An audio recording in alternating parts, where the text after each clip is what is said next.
wengi tansah nyekseni endah paras manis esem lan guyumu kinambaring batin tanpa iso nglaleke yekti nimas ora ono liyane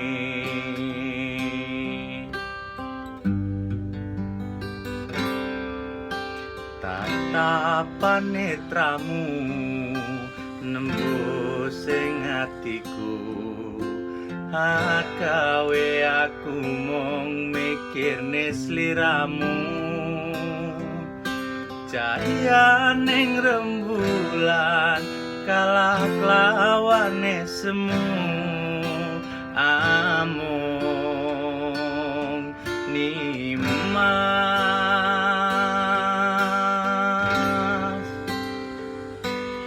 hawa ning jero batin pengen tansah sesanding ya mung karo nimas atiku mung kanggo nimas nadyan akeh pepalang ngalangi dalan katresnan iku pancen dalan supaya tresno iki bakal kasembatan.